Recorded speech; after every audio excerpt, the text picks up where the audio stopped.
Noong Hunyo 2021, nahalal ako bilang isang leader ng iglesia. Noong panahong iyon, sa totoo lang, ay talagang hindi ito inaasahan dahil napakabata ko pa kumpara sa ibang mga leader. At dahil lubhang mababaw ang buhay pagpasok ko, hindi ko alam kung magagawa kong pangasiwaan ang tungkuling ito. Pero nang makita ko kung gaano karaming kapatid ang bumoto sa akin, naramdaman ko na sang-ayon ang lahat sa akin. Kaya tinanggap ko ang tungkulin. Aktibo kong sinangkapan ang sarili ko ng mga katotohanang prinsipyo. At kapag nakakatagpo ako ng mga problemang hindi ko nauunawaan, agad akong humihingi ng tulong sa iba. At kaya unti-unti akong nagkaroon ng mas mabuting pagkaunawa sa kung paano gawin ang gawain ng iglesia. Isang araw, sinabi sa akin ng isang sister na nakatuwang ko. Sinabi ng nakatataas na leader na nakatuon ka sa pag-usad at nagagawa mong aktibong lagpasan ang mga paghihirap. Napakaganda niyon. Talagang natuwa ako na marinig ito. At hindi ko inasahan na makatanggap ng gayong papuri mula sa pamunuan. At tila sa mga mata nila, isa akong taong naghahangad sa katotohanan at positibo sa hinaharap at nagpasya akong patuloy na magsikap. Pero hindi nagtagal pagkatapos nito, nagsimulang sumulpot ng sunod-sunod ang mga problema sa gawain ko. Hindi gumagawa ng tunay na gawain ang mga supervisor na pinili ko at hindi ko patuloy na sinubaybayan o pinamahalaan ang gawain nila na nagdulot ng malulubhang kawalan sa gawain. Pinungusan ako ng leader dahil sa pagiging irresponsable sa tungkulin ko. Tinatawag akong isang taong nakatuon lang sa mga papeles na hindi nagprotekta sa gawain ng iglesia. Nakaramdam ako ng kaunting pagkakonsensya sa aking kapabayaan at nag-alala ako kung ano ang iisipin sa akin ng leader at kung iisipin ba niya na hindi ko sinunod ang mga prinsipyo sa pagpili ko ng mga tauhan at kung tatanggalin ba niya ako dahil hindi ako angkop sa pamumuno.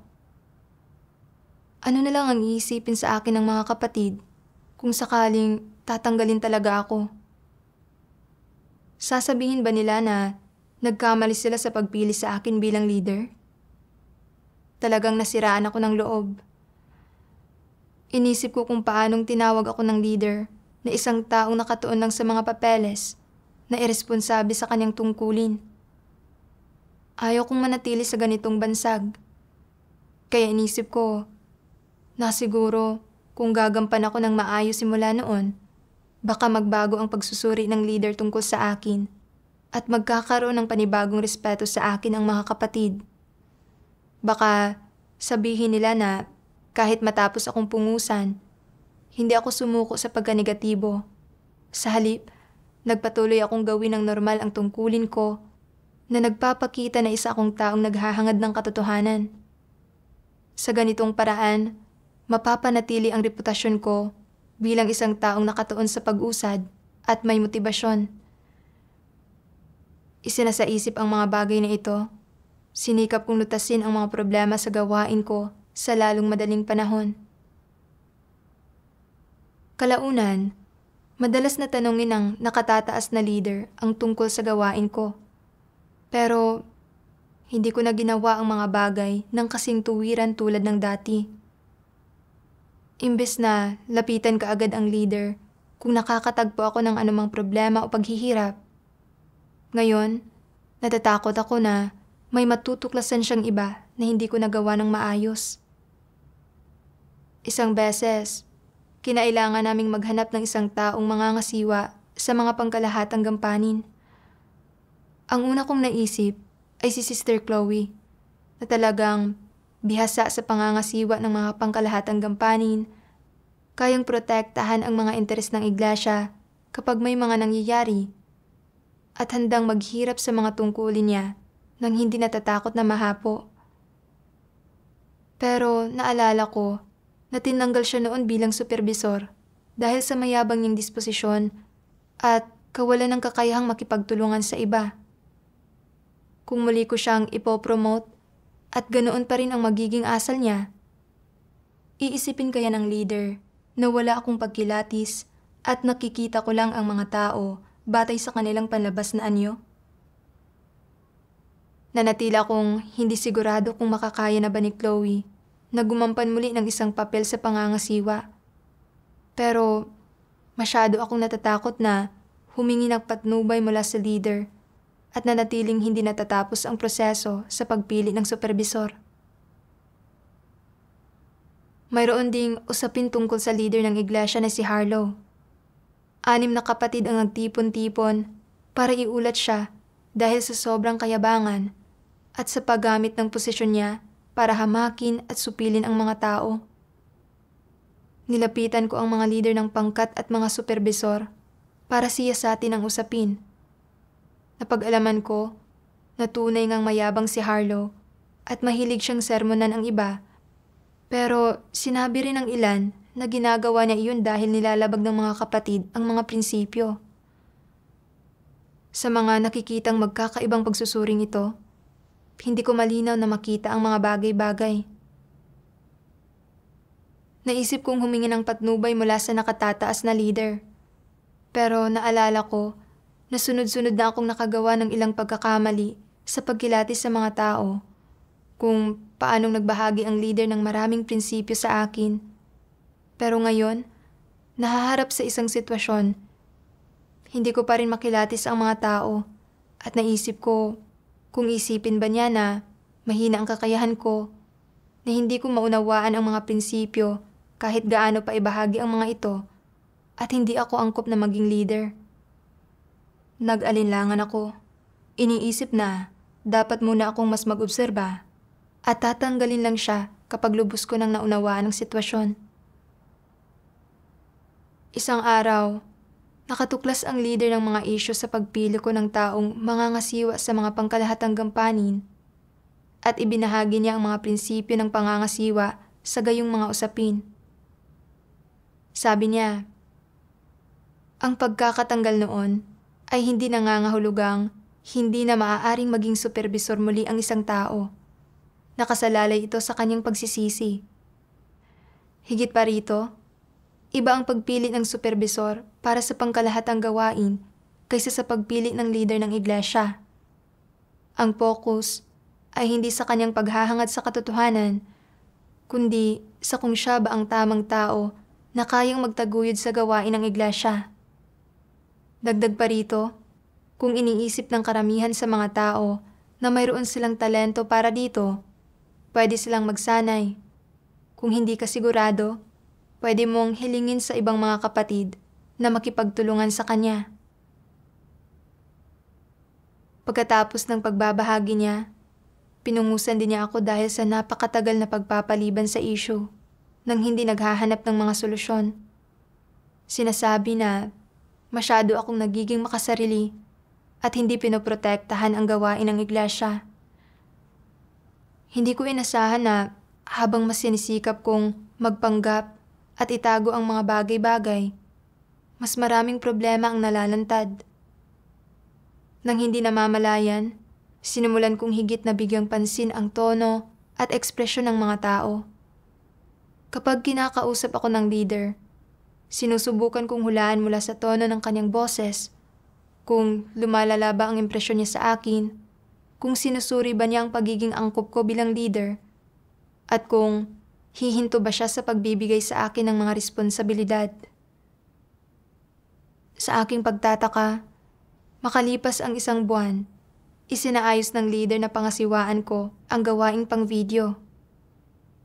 Naisip ko, kung hindi ko huhusayan sa pagkakataong ito, baka talagang tatanggalin ako.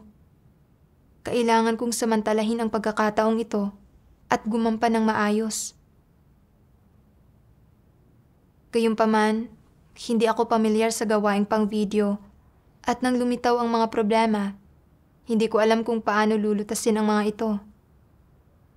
Nang tanungin ng leader ang kalagayan ng gawain, masyado akong kinabahan. Natatakot na baka may mapansin siyang bagay na hindi ko nagawa ng maayos. Kaya kapag nag-uulat tungkol sa gawain, Inuulat ko lang ang magagandang balita at hindi ang masasamang balita.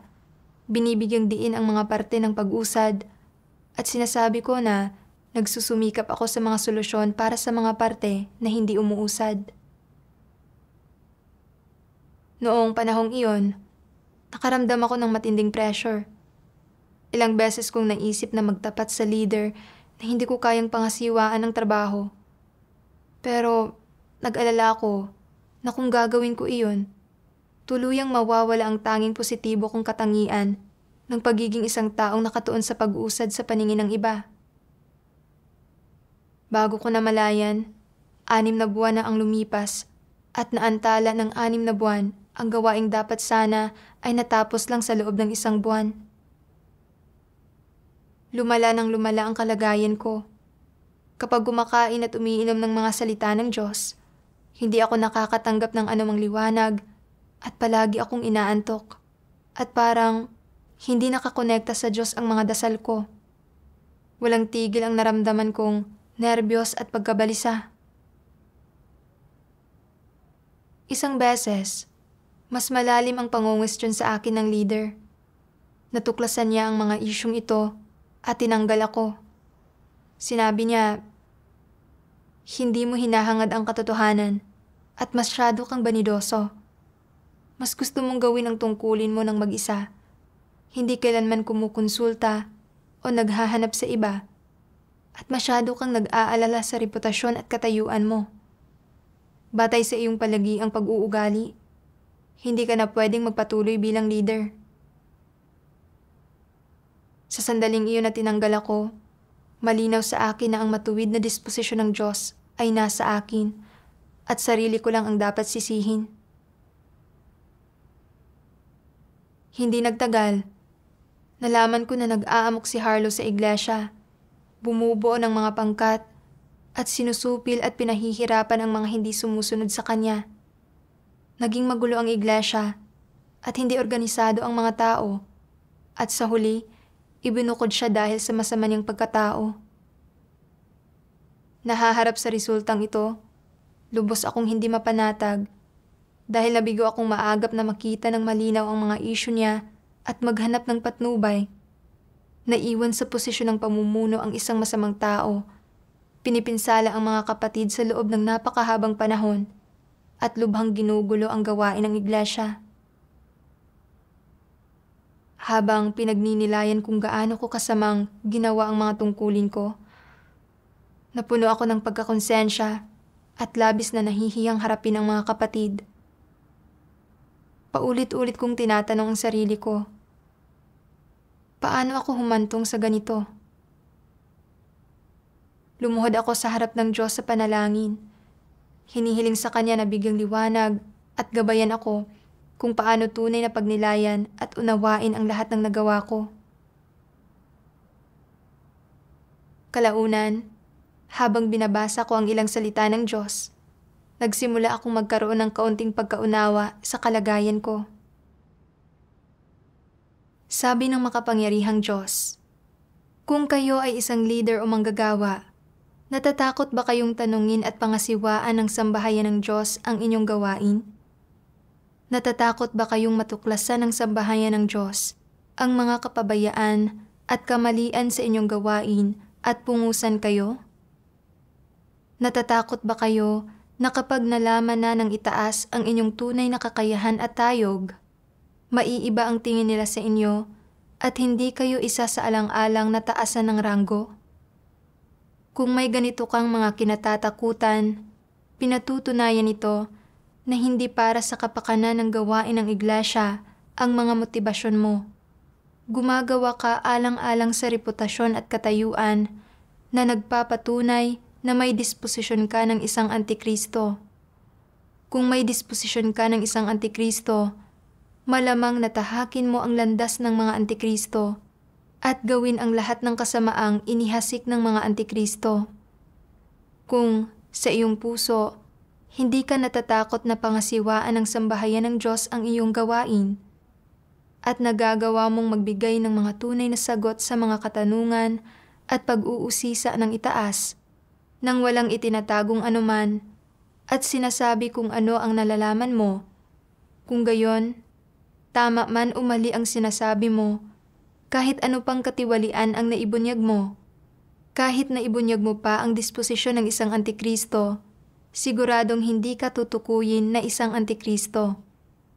Ang susi ay kung nagagawa mo bang alamin ang sarili mong disposisyon ng isang antikristo at kung nagagawa mo bang hanapin ang katotohanan upang malutas ang problemang ito. Kung isa kang taong tinatanggap ang katotohanan, maaayos ang iyong antikristong disposisyon. Kung alam mo na mayroon kang disposisyon ng isang antikristo, pero hindi mo hinahanap ang katotohanan para lutasin ito, kung sinusubukan mo pang pagtakpan o pasinungalingan ang mga problemang nagaganap at iwasan ang responsibilidad, at kung hindi mo tinatanggap ang katotohanan kapag isinasailalim ka sa pagpupungos, kung gayon ay isa itong seryosong problema at wala kang ipinagkaiba sa isang antikristo. Nababatid na may disposisyon ka ng isang antikristo, bakit hindi ka nangangahas na harapin ito? Bakit hindi mo ito maharap ng tapatan at sabihin, kung magtatanong ang itaas tungkol sa aking gawain, sasabihin ko ang lahat ng alam ko, at kahit malantad pa ang masasamang bagay na nagawa ko, at hindi na ako gamitin ng itaas sa sandaling malaman nila, at mawalan ako ng katayuan, sasabihin ko pa rin ng malinaw ang kailangan kong sabihin? Ang takot mong pangasiwaan at questionin ang gawain mo ng sambahayan ng Diyos ay nagpapatunay na mas pinahahalagahan mo ang iyong katayuan kaysa sa katotohanan. Hindi ba ito ang disposisyon ng isang antikristo? Ang pagpapahalaga sa katayuan ng higit sa lahat ay disposisyon ng isang antikristo. Inilantad ng salita ng Diyos ang kalagayan ko. Ang pangunahing dahilan kung bakit ako natakot sa pangangasiwa at pagtatanong ng leader tungkol sa gawain ko ay ang pag-aalala ko para sa aking reputasyon at posisyon. Natakot ako na matutuklasan ng leader ang mga problema sa gawain ko at tatanggalin niya ako, at natakot akong mawala ang posisyon ko. Kaya kapag nahaharap sa mga paglihis at mga problema sa gawain ko, ginagawa ko ang lahat ng makakaya ko para itago ang mga ito, at hanggat maaari kong mapanatili ang posisyon ko, mas pinipili kong gumamit ng panlilinlang at ipagpaliban ang gawain. Inilantad ng labis kong pagmamahal sa aking posisyon ang antikristong disposisyon ko. Pakiramdam ko, maganda ang tingin sa akin ng mga kapatid at ng leader. Kaya, ninais kong gumampan ng maayos sa lahat ng aspekto para mapanatili ang posisyon ko bilang leader. Dahil sa pagiging irresponsable ko sa tungkulin ko at kawalan ng mga prinsipyo sa pagpili ng mga tao, pinungusan ako ng ilang beses. Pagkatapos niyon, nagsimula akong mag-isip-isip na baka masabi ng leader na hindi sapat ang kakayahan ko at tatanggalin niya ako, dahilan para mawalan ako ng posisyon. Ito ang ugat ng aking pangamba, kaya nagsimula akong magpanggap at pagtakpan ang sarili ko. Kapag sinusubaybayan ng leader ang gawain at mayroon siya ng ilang katanungan, pinag-iisipan ko ng ilang beses ang mga tugon ko bago sumagot. Sinusubukang bawasan ang pagkakalantad ng mga problema. Inuulat ko ang mga pag-usad sa gawain ko, pero itinatago ko ang mga issue. Kapag nakakatagpo ako ng mga tao o mga usaping hindi malinaw sa akin, hindi ako naghahanap ng patnubay. Sa halip, nagpapanggap ako para isipin ng leader na kaya kong mga siwa at lumutas ng mga aktwal na issue. At kahit naaantala ang ilang gawain at hindi makapagpatuloy, nagpapanggap pa rin ako at hindi naghahanap ng patnubay para lang protektahan ang katayuan ko. Dahil nabulag ako sa aking pag-aalala para sa reputasyon at katayuan, sunod-sunod na pagkakamali ang nagawa ko na nagiging dahilan para maantala at hindi makausad ng normal ang maraming gawain. Naalala ko ang mga salita ng Diyos na nagsasabing, Bakit hindi mo ito maharap ng tapatan at sabihin, kung magtatanong ang itaas tungkol sa aking gawain, sasabihin ko ang lahat ng alam ko, at kahit malantad pa ang masasamang bagay na nagawa ko, at hindi na ako gamitin ng itaas sa sandaling malaman nila, at mawalan ako ng katayuan, sasabihin ko pa rin ng malinaw ang kailangan kong sabihin. Ang takot mong pangasiwaan at questionin ang gawain mo ng sambahayan ng Diyos ay nagpapatunay na mas pinahahalagahan mo ang iyong katayuan kaysa sa katotohanan. Hindi ba ito ang disposisyon ng isang antikristo? Ang pagpapahalaga sa katayuan ng higit sa lahat ay disposisyon ng isang antikristo. Nahaharap sa paglalantad ng mga salita ng Diyos, pakiramdam ko ay lubha akong kinandina.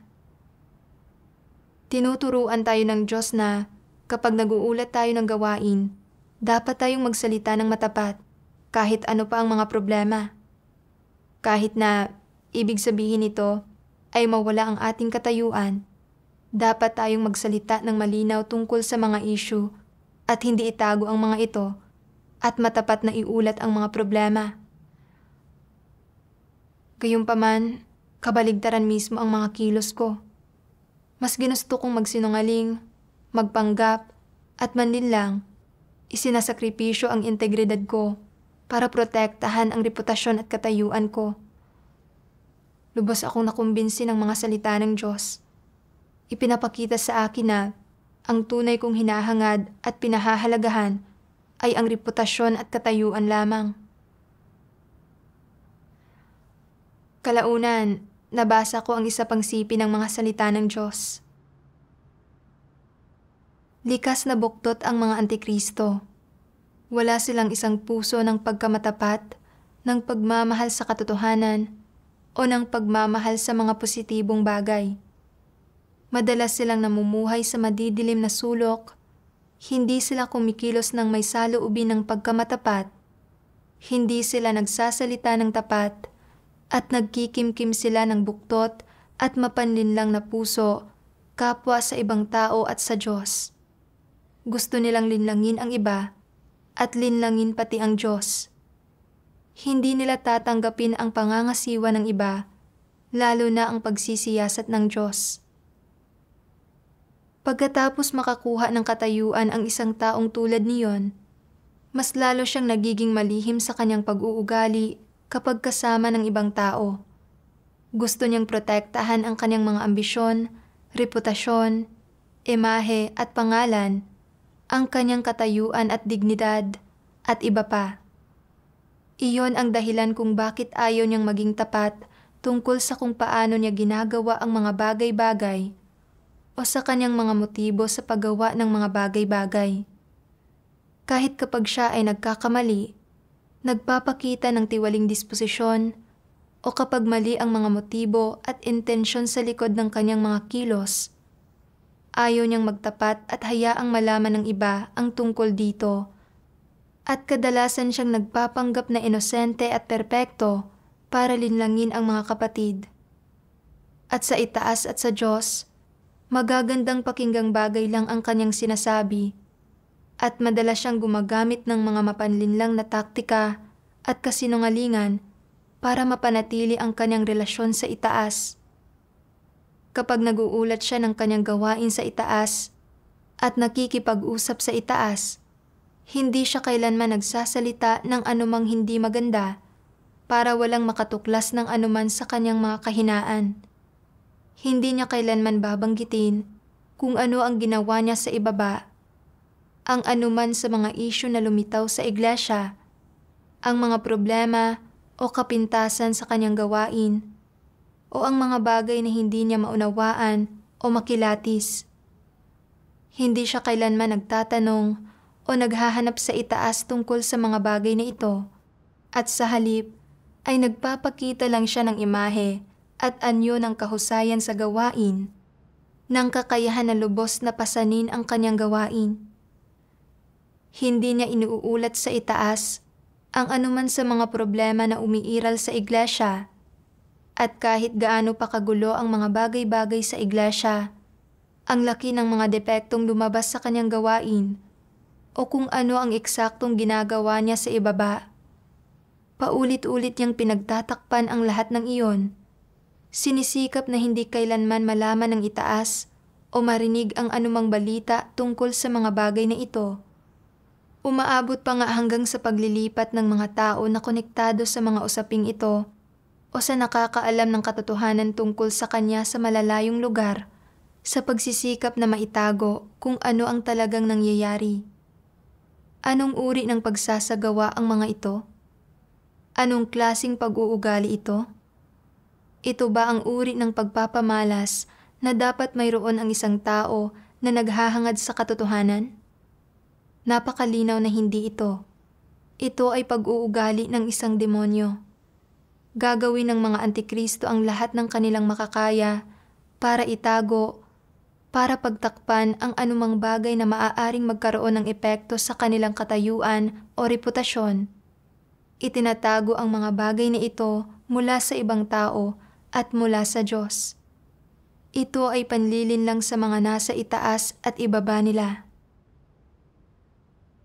Hinihimay ng Diyos ang buktot na kalikasan ng mga antikristo. Pagdating sa sarili nilang katayuan at reputasyon, kahit nakagawa ng mga pagkakamali o kasamaan, labis pa ring nagsusumikap ang mga antikristo para magpanggap, manlinlang, at magpakita ng mga huwad na anyo sa iba. Pareho nilang nililinlang ang mga nakatataas at mga nasa ibaba nila. Hindi kailanman hinahanap ang katotohanan para lutasin o iwasto ang mga bagay-bagay. Hindi rin nagninilay-nilay o nagsisisi. Simula nang mapungusan ako, nagsimula akong maghinala na masama ang impresyon sa akin ng leader. Pagkatapos niyon, nagsasalita man ako, kumikilos, o naguulat ng gawain. Ang pangunahing inaalala ko ay kung paano mapapanatili ang reputasyon at katayuan ko. Kapag hindi ko makilatis ang mga tao at hindi ko alam kung paano pangangasiwaan ng wasto ang mga sitwasyon, hindi ako naghahanap ng tulong o hindi ko ito inuulat sa leader. Sa halip, binabaliwala ko ang mga issue at isinasantabi ang mga ito na nakaaantala sa gawain. Nang magkaroon ng mga suliranin sa gawaing pang-video at hindi ko alam kung paano magpatuloy, hindi pa rin ako humingi ng patnubay o matapat na nag-ulat sa leader tungkol sa mga problema o sa totoong sitwasyon. Ang pinakamadalas na tumatakbo sa isipan ko ay na bilang isang leader, kung hindi ko malulutas ang mga problemang ito, baka matanggal ako. Kaya, gaano man kahalaga ang gawain, patuloy kong pinrotektahan ang reputasyon at katayuan ko. Gumagamit ng iba't ibang pandilin lang para ipakita na may kakayahan akong lumutas ng mga problema na nakaantala sa gawaing pang-video ng hanggang 6 na buwan. Sa diwa, lantaran akong nagsisinungaling at nandilin lang sa kapwa mga nasa itaas at ibaba ko. Nakita ko na tunay na buktot at mapandin lang ang disposisyon ko. Pinagnilayan ko ang mga dati kong karanasan sa gawain sa mundo. Sa tuwing darating ang mga leader para inspeksyonin ang gawain at suriin ang mga katangi-tanging unit, sa sandaling malaman namin kung ano ang iniinspeksyon, nag-o-overtime kami para magdagdag ng iba't ibang peking material para pumasa sa inspeksyon. At binubura namin ang lahat ng bakas ng mga parteng hindi nagampanan ng maayos o may mga naiulat na issue. Sa ganitong paraan, karaniwan kaming nakakalusot sa mga inspeksyon at nakakatanggap ng titulong katangi-tanging unit. Sa ilalim ng impluwensya ng gayong masamang kalakaran, hindi na nakatuon ang mga tao sa pagsasalita o paggawa ng mga bagay-bagay ng matapat. Nililin lang nila ang isa't isa at gumagamit sila ng anumang paraan na magagamit nila para makamit ang kanilang mga layon. Noong hindi ko pa tinatanggap ang gawain ng Diyos sa mga huling araw, Hindi ko makilatis ang mga positibo at negatibong bagay. Umayon ako sa masasamang kalakaran ng mundo at namuhay ng walang anumang wangis ng tao. Ngayon, kahit pagkatapos tumanggap sa gawain ng Diyos sa mga huling araw sa loob ng maraming taon, kumain at uminom ng labis sa salita ng Diyos, at naunawaan ang ilang batayan ng pagiging tao, gumagamit pa rin ako ng panlilinlang at huwad na pagpapakita sa aking mga tungkulin para mapanatili ang aking reputasyon at katayuan. Inuulat lang ang mabubuting bagay at hindi isinasama ang masasama na sadyang pagkakasala at panlilinlang at pagkontra sa Diyos. Habang pinagninilayan ito, napuno ako ng takot. Noon, kapag nababalitaan ko ang tungkol sa paglalantad ng Diyos sa pag-uugali ng mga antikristo, palagi ko silang iniuugnay sa mga gumawa ng maraming kasamaan at na mga halatang antikristo. Hindi kailanman seryosong nakikilala ang sarili ko sa mga salitang iyon. Ngayon, sa pamamagitan ng paglalantad ng mga salita ng Diyos at paghahayag ng mga katunayan, nakita ko na tunay ngang taglay ko ang disposisyon at mga pag-uugali ng isang antikristo. Agad akong nagdasal sa Diyos sa puso ko, hinihiling na magsisi at magbago at hindi na nagnanais na umasal ng ganito. Kalaunan, nabasa ko ang ilang sipi ng mga salita ng Diyos na nagbigay sa akin ng karagdagang pangunawa tungkol sa mga isyu ko at ng isang landas ng pagsasagawa. Sabi ng makapangyarihang Diyos, may ilang tao na itinataas ng ranggo at nililinang ng iglesia, tumatanggap ng magandang pagkakataon na magsanay. Mabuting bagay ito. Masasabi na itinaas at biniyayaan sila ng Diyos. Kaya, paano nila dapat gawin ang kanilang tungkulin? Ang unang prinsipyo na dapat nilang sundin ay ang maunawaan ang katotohanan. Kapag hindi nila nauunawaan ang katotohanan, dapat nilang hanapin ang katotohanan. At kung hindi pa rin nila nauunawaan matapos ang paghahanap ng mag-isa, maaari silang humanap ng isang taong nakauunawa sa katotohanan para makipagbahaginan at maghanap kasama niya na magiging dahilan para mas mapabilis at tama sa oras ang paglutas sa problema. Kung tututo ka lang sa paggugol ng mas maraming oras sa pagbabasa ng mga salita ng Diyos ng mag-isa, at sa paggugol ng mas maraming oras sa pagninilay sa mga salitang ito para makamit ang pagkaunawa sa katotohanan at malutas ang problema, napakabagal nito. Ayon nga sa kasabihan, ang mga mabagal na lunas ay hindi kayang tumugon sa mga agarang pangangailangan. Pagdating sa katotohanan, kung nais mong umunlad ka agad, dapat mong matutuhan kung paano magtrabaho ng matiwasay kasama ng iba at magtanong ng mas maraming katanungan at mas maghanap pa. Saka lamang mabilis na lalago ang iyong buhay at magagawa mong malutas ang mga problema sa oras nang walang anumang pagkaantala sa alinman. Dahil katataas pa lang ng ranggo mo at nasa probasyon ka pa rin, at hindi mo tunay na nauunawaan ang katotohanan o taglay ang katotohanang realidad, dahil wala ka pa rin ang tayog na ito, huwag mong isipin na ang pagkakataas ng iyong ranggo ay nangangahulugang taglay mo na ang katotohanang realidad. Hindi iyon ganoon. Ito ay dahil lang may nadarama kang pasanin sa gawain at nagtataglay ka ng kakayahan ng isang leader, kaya ka napiling itaas ng ranggo at linangin. Kailangan may ganito kang katwiran. Kung matapos kang itaas ng ranggo at maging leader o manggagawa, nagsimula kang igiit ang iyong katayuan at maniwala na isa kang taong naghahangad sa katotohanan at nataglay mo ang katotohanang realidad. At kung kahit ano pa ang mga problemang mayroon ang mga kapatid, nagkukunwari kang nauunawaan mo at na-espiritual ka, kung gayon ay isa itong kahangalan At katulad ito ng kapaimbabawan ng mga Pariseo. Dapat magsalita at kumilos ka ng totoo. Kapag hindi mo nauunawaan, maaari ka namang magtanong sa iba o maghanap ng pagbabahagi mula sa itaas. Walang nakakahiya tungkol sa alinman dito.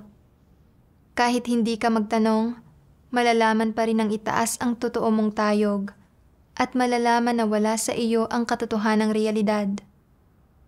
Ang marapat mong gawin ay ang maghanap at makipagbahaginan. Ito ang katwiran na dapat makita sa normal na pagkatao at ang prinsipyo na dapat sundin ng mga lider at manggagawa.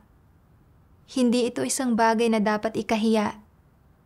Kung iniisip mo na kapag naging leader ka na, ay nakakahiyang hindi mo nauunawaan ang mga prinsipyo o ang palaging magtanong sa ibang tao o sa itaas, at kung natatakot kang mamaliitin ka ng ibang tao, at kaya nagkukunwari ka dahil dito, nagpapanggap na nauunawaan mo ang lahat, na alam mo ang lahat, na mayroon kang kakayahan sa gawain, na kaya mong gawin ang anumang gawain ng iglesia, at hindi mo kailangan ang kahit sino para magpaalala o magbahagi sa iyo, o kahit sino para tustusan o suportahan ka.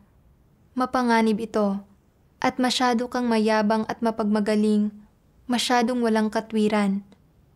Ni hindi mo nga alam ang sarili mong katangian, hindi ba't dahil dito ay isa kang taong magulo ang isip? Ang gayong mga tao ay hindi talaga natutugunan ang mga pamantayan ng pagtataas ng ranggo at paglinang ng sambahayan ng Diyos, at sa malaot madali ay tatanggalin at ititiwalag sila. Sinasabi rin ng ilan, kapag nakakaranas tayo ng mga paghihirap o issue, kailangan muna nating magbulay ng ilang araw at saka lang ito iulat kung talagang wala tayong mahanap na solusyon.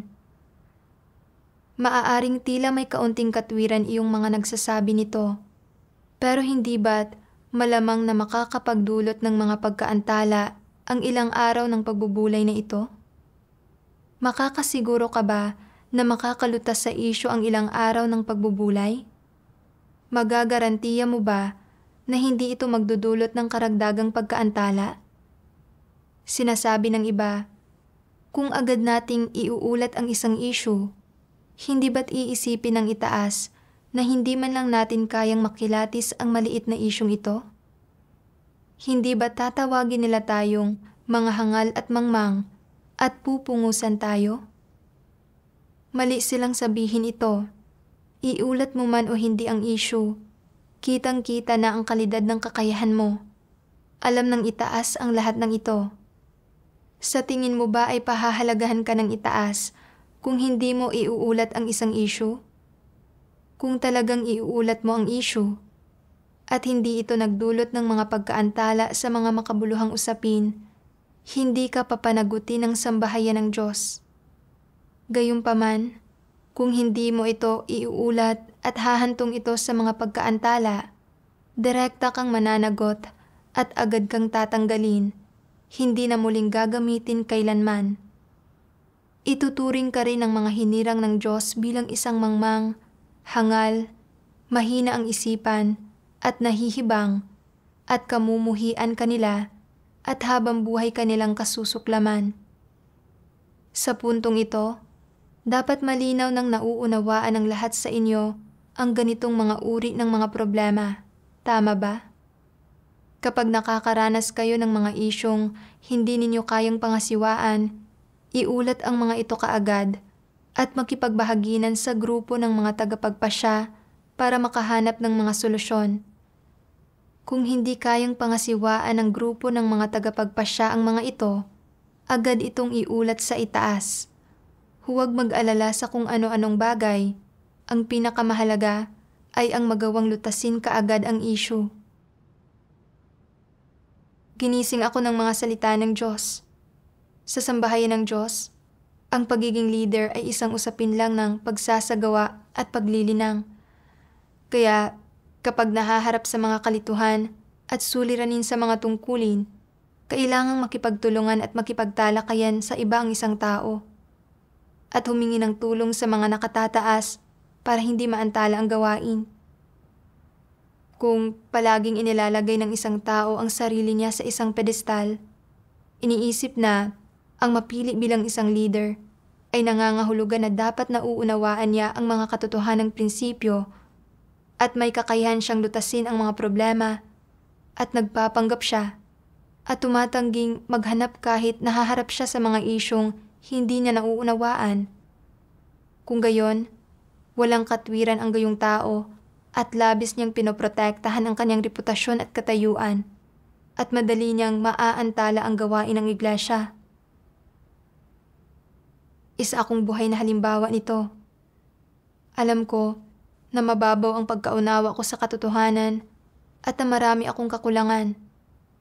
Pero inakala ko na dahil napili ako bilang leader, dapat mas mahusay kong nauunawaan ang mga katotohanang prinsipyo kaysa sa mga kapatid at na dapat mas maabilidad ako kaysa sa kanila sa paglutas ng mga problema at nasa ganitong paraan, maaaring makuha ang loob ng mga kapatid at sang-ayunan ako ng nakatataas na leader. Nang panghawakan ko ang maling pananaw na ito, hindi ko maiwasang magpanggap. Kapag lumilitaw ang mga problema sa mga tungkulin ko na hindi ko alam kung paano lutasin, hindi ako kailanman makapagsalita at makahingi ng tulong. Natatakot na pagmumukhain ako nitong walang kakayahan at magiging kahiya-hiya. Kaya palagi kong sinisikap na lutasin ang mga problema ng mag-isa. Naipit ako sa kumunoy ng reputasyon at katayuan na parang nanlabo ang isipan ko. Nagpatuloy akong magpanggap at manlinlang na lubhang nakaantala sa gawain ng iglesia. Habang pinagninilayan ito, binigyan ko ang sarili ko ng ilang malalakas na sampal sa mukha at nakaramdam ako ng labis na pagsisisi at pagkakonsensya. Pagkatapos, nabasa ko ang siping ito ng mga salita ng Diyos. Ano man ang mga kalituhan o paghihirap na nararanasan mo sa gawain mo, hanggat nakakaapekto ang mga ito sa mga hinirang ng Diyos sa paggampan sa mga tungkulin nila o nakakahadlang sa normal na pag-usad ng gawain ng iglesia, dapat malutas kaagad ang mga issue. Kung hindi mo kayang lutasin ang isang issue ng mag-isa, dapat kang humingi ng tulong sa ilang taong nakakaunawa sa katotohanan para makasama sila sa paglutas nito. Kung kahit ito ay hindi gagana, dapat mong isulong ang issue at iulat ito sa itaas para makahanap ng solusyon. Ito ang responsibilidad at obligasyon ng mga lider at manggagawa. Mula sa mga salita ng Diyos, naunawaan ko ang isang prinsipyo. Sa mga bagay na kaugnay sa gawain ng iglesia at sa mga tungkulin, ano man ang sitwasyon, basta't nakakaapekto sa mga tungkulin ng hinirang na mga tao ng Diyos ang isang problema o nakakahadlang sa normal na pag-usad ng gawain ng iglesia, dapat itong malutas sa tamang oras. Sa mga bagay na hindi natin nauunawaan, dapat tayong kumonsulta sa mga taong may alam at humanap ng mga solusyon sa lalong madaling panahon. Gayunpaman, palagi kong pinaniniwalaan na nagsisiyasat ako at aktibo kong nilulutas ang mga problemang ito kapag nahaharap sa mga ito. Pero hindi ko kailanman isinaalang-alang kung kaya ko ba talagang lutasin ang mga ito o kung kaya ko man, gaano katagal ito aabutin o kung maaantala ba nito ang gawain. Hindi ko isinaalang-alang ang mga aspektong ito at hindi na malayang nakaligtaan ko ang pinakamainam na pagkakataon na harapin ang mga issue. Hindi ito aktibong paggampan sa gawain, lalong hindi ito direktang pagharap sa mga suliranin. Malinaw na ito ay paggawa ng nagsasarili at walang pakundangan, na hindi pagiging responsable sa gawain at lubhan itong naantala ang gawain ng iglesia. Tunay akong kakatwa at hangal. Sa katunayan, kapag nag-uusisa ang mga leader tungkol sa gawain o nagtatanong kung mayroon tayong anumang issue, ito ay dahil Umaasa silang maglalahad tayo ng mga tunay na problema at makikipagbahaginan. Makakatulong ito sa atin na maunawaan ang katotohanan, maarok ang mga prinsipyo, at unti-unting matutuhan kung paano pangasiwaan ang aktwal na gawain. Napaka-positibong bagay nito. Habang mas pinag-iisipan ko ito, mas pinagsisihan ko ang mga nagawa ko. Kung nakilala ko lang ang diwa at mga kahihinatnan ng pagpapanggap ko at binago ito ng mas maaga, hindi sana ako nakapagdulot ng labis na kawalan sa gawain at hindi ko sana napalampas ang napakaraming pagkakataon na makamit ang katotohanan. Minsan, isinaayos ng leader na pangasiwaan ko ang gawain ng pagpipinta at maraming beses siyang nagbahagi tungkol sa mga prinsipyo at kinakailangan. Pakiramdam ko ay naintindihan ko ng mabuti ang mga bagay na iyon sa oras na iyon. Pero noong nagsimula na talaga akong gumawa, napagtanto ko na hindi ko naintindihan ang ilang detalye at hindi ko alam kung paano magpatuloy. Nabalisa na naman ako. Noong makipagbahaginan sa akin ang leader, mariin kong kinumpirma ang pagkaunawa ko. Pero ngayong aktwal ko nang ginagawa ang trabaho, hindi ko alam kung ano ang ginagawa ko. Ano ang gagawin ko? Gusto kong tanungin muli ang leader. Pero naisip ko kung sasabihin ba ng leader na kahit napakadetalyado akong nagbahagi at ilang beses kong inulit ang mga bagay-bagay, bakit hindi mo pa rin naiintindihan? Tila wala ka talagang kakayahan. Kaya muli na naman akong hindi naglakas loob na humingi ng tulong sa leader. Lumipas ang 3 araw at labis na akong nababalisa. Kaya lumuhod ako para magdasal sa Diyos at sinabi ko sa Kanya ang tungkol sa kalagayan ko. Pagkatapos magdasal, naisip ko ang karanasan ko sa mga nakaraang kabiguan at naalala ko ang mga salitang ito ng Diyos. Ano man ang mga kalituhan o paghihirap na nararanasan mo sa gawain mo, hanggat nakakaapekto ang mga ito sa mga hinirang ng Diyos sa paggampan sa mga tungkulin nila o nakakahadlang sa normal na pag-usad ng gawain ng iglesia, dapat malutas kaagad ang mga issue.